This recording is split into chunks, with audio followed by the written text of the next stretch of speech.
পরন্ত বিকেলে ছাদের দ্বিতীয় অংশে চলে আসলাম হাঁস মুরগিগুলোকে, বিশেষ করে রাজহাঁস ও চীনা হাঁসের বাচ্চাগুলোকে শেষবারের মতো খাবার দেওয়ার জন্য। আসসালামু আলাইকুম ওয়া রাহমাতুল্লাহি ওয়া বারাকাতুহু। হ্যালো দেখো, পক্ষ থেকে ছাদ বাগানে দ্বিতীয় অংশ সবাইকে স্বাগতম। বন্ধুরা প্রতিদিন ওদেরকে 4 থেকে 5 বার খাবার দিই, এবং এই যে একটা ডিব্বা, এই ডিব্বা খাবারটা একদিন পুরাটা লাগে। এরা প্রচুর খাবার খায়, আর ওদেরকে খাওয়াতেও আমি পছন্দ করি। যখন মারা যায় তখন খুবই কষ্ট লাগে। যাক, এখন আর মারা যাচ্ছে না বন্ধুরা, বেশ কিছুদিন ভালোই আছে, অন্তত মনে হচ্ছে এই কটা টিকে গিয়েছে। তো ওদের জন্য যে সেট খোলা আছে, ওরা খাওয়া দাওয়া শেষ করি নিজেরাই আপনি চলে যায়, আমার কোনো কষ্ট করতে হয় না। হ্যাঁ, এদিকে ভালো আছে, কিন্তু কষ্ট লাগে যে এত বাচ্চা কিনেছি, সেগুলো সব মারা যাওয়ার পর এই কটা টিকে আছে, তারপর কষ্টের মধ্যে আনন্দ আর কি।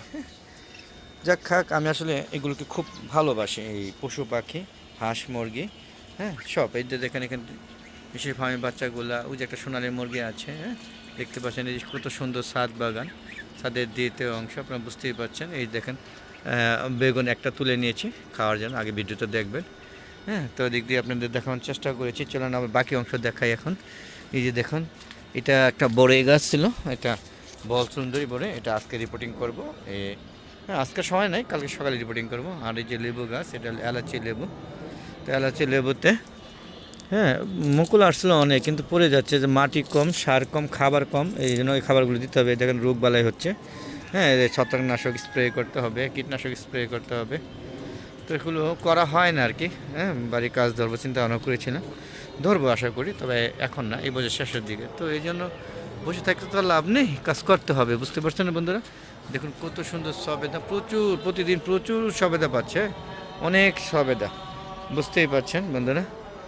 আর দেখুন এই আম গাছটা 12 মাস আম হয়, কিন্তু এইবার আমটা আপাতত বন্ধ আছে, তার মানে খাবার ঘাটতি দেখা দিয়েছে। হ্যাঁ বন্ধুরা, দেখতে পাচ্ছেন এই যে এটা হচ্ছে ডগমাই আম গাছ, দেখেন এখানে আম কিন্তু হচ্ছে, ওই দানা, হ্যাঁ মটর দানা হচ্ছে, তবে এইবার মনে পরিমাণে কম হবে, ম্যাক্সিমাম মুকুলগুলো নষ্ট হয়ে গেছে, কী কারণ নষ্ট হয়েছে জানি না। আর যে দেখুন এর গাছের নিচে আমি এই যে লাগিয়ে দিয়েছি, এটা কলমি শাক। এই যে দেখুন প্রত্যেকটার মধ্যে কলমি শাক লাগানোর চেষ্টা করেছি, হ্যাঁ কলমি শাক বারবার খাওয়া যায়। এই যে দেখুন কত সুন্দর গাছ লাগিয়েছি, দেখেন সব কলমি গাছ। হ্যাঁ, এই গাছটা বড়ই গাছের ডালা থেকে পাতা হওয়া আসার পরে আমরা এটা হইতে আমরা খেয়ে নিতে পারবো ইনশাআল্লাহ। তো বন্ধুরা আজান হচ্ছে, তো আমরা আজানের পরে আবার চলে আসবো, ততক্ষণ আমাদের সাথে থাকবেন। হ্যাঁ, চলে যেন না, আজান হোক, আজানের পরে আবার সুন্দর কথা বলবো আপনাদের সাথে। তো আপাতত হ্যাঁ আজানের জন্য কিছুক্ষণ বিরতি নিচ্ছি। বন্ধুরা আজানের পর আবার চলে আসলাম, আমাদের স্থানীয় যে মসজিদগুলো আছে সেগুলো আজান অলরেডি হয়ে গিয়েছে, তো কিছু কিছু মসজিদ এখনও আজান হচ্ছে। তো তো বন্ধুরা, তো আমরা আজানের পর আবার চলে আসলাম, দেখতেছিলাম সবেদা, যে প্রতিদিন কিন্তু সবেদা 10-12টা করে পাকা পাই, এভাবে টিপে টিপে বের করতে হয়, আর এখান থেকে নিয়ে পেপারে মুড়িয়ে চালের ড্রামে রাখলে পাকে। তবে মিষ্টত্ব কিন্তু গাছ পাকাটা সবচেয়ে বেশি মিষ্টত্ব, হ্যাঁ যার কারণে আপনারা গাছ পাকা খাওয়ার চেষ্টা করবে। তো আপনাদের দেখানোর চেষ্টা করলাম আল্লাহর রহমতে সবেদা কাকে বলে। এরকম একটা সবেদা গাছ লাগিয়ে নিলে আর কষ্ট করে আপনাদের সবেদা কিনে খেতে হবে না, আপনাদের ঘরের চাহিদা মিটে যাবে ইনশাআল্লাহ। হ্যাঁ, পাশাপাশি আমি এদের এটা একটা ডায়াবেটিসের গাছ, হ্যাঁ এখানে লাগিয়েছিলাম, কিন্তু এটা যে রাজহাঁসের বাচ্চাগুলো এখন একটু বড় হয়ে গেছে, এগুলো খেয়ে ফেলে। হ্যাঁ, আর আম গাছ তো এবার আমে খুব একটা আম নাই, পেয়ারা ছিল, পেয়ারা নিয়েছে, আর পেয়ারা মুকুল চলে আসছে, পুরো গাছটা ভরে, পুরো গাছ ভরে মুকুল চলে আসছে বন্ধুরা। হ্যাঁ, পাশাপাশি আপনাদের একটু ঘুরে দেখানোর চেষ্টা করছি, দেখেন এই গাছও খুব একটা আম হয়নি। হ্যাঁ, এবার আমে মুকুল এসে প্রচুর, সেই পরিমাণে আম হয়নি। দেখুন সব কিন্তু খাওয়া দাওয়া শেষ করে ফেলেছে, একদম কমপ্লিট। এই দেখুন, এই যে দেখুন খাওয়া দাওয়া শেষ, খেয়ে কমপ্লিট করে ফেলেছে ইনশাআল্লাহ। খাওয়া শেষ হইব, এখন এই যে পানি টানি খাবে, তারপরে আস্তে আস্তে চলে যাবে। দেখুন এরা কত এই যে এনজয় করছে, দেখুন। হ্যাঁ, এরা ভালো লাগে যখন সুস্থ থাকে, এরকম দৌড়দৌড়ি করতে, এগুলো আসলে দেখতেও ভালো লাগে, তাই না বন্ধুরা?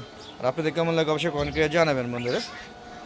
দেখুন জাম গাছ, হ্যাঁ এই 3-4 বছর ধরে কোনো জাম হয় না, এর আগে 2-1টা হইতো। লিচু গাছের সেম, তো জাম গাছ, লিচু গাছ এগুলোকে কেটে দিব নিয়ত করেছি, দেখতে পাচ্ছেন যেগুলো সব বড়ি গাছগুলো কেটে সব করে দিয়েছি। আর দেখুন কী পরিমাণ আম হয়েছে, একটা হাউজে যদি আম গাছ লাগানো যায়, যদিও গাছটা কাটা পড়ে যাবে, হ্যাঁ, তারপর এরকম একটা আম গাছ এটা বাঁচানোর চেষ্টা করব, যে কীভাবে পুকুরে বাঁচানো যায় কিনা চেষ্টা করব, না হলে কিছু করার নাই। তবে স্থায়ীভাবে করে নেওয়াটা বেটার। এর আগে গাছপালা লাগালে মারা গেলে কষ্ট লাগবে আর কি বন্ধুরা। তো এই ছিল আমার ছাদের দ্বিতীয় অংশে। দেখুন কত সুন্দর ল্যাংড়া আম। হ্যাঁ, প্রচুর আম। তবে যেগুলো প্রচুর আম হওয়ার কথা ছিল সেগুলোতে তেমন একটা আম হয়নি, যেগুলো আম হওয়ার কথা না সেগুলোতে মাশাআল্লাহ ভালো আম হয়েছে। হ্যাঁ, তো বন্ধুরা বেড়ানা গাছে এটা খাবার প্রয়োজন, এটা খাবারের কারণে আম খুব কম হয়। তো বন্ধুরা এখনও বিভিন্ন মসজিদে আজান হচ্ছে, বুঝতেই পারছেন। এখানে প্রচুর মসজিদের নগরী আমরা।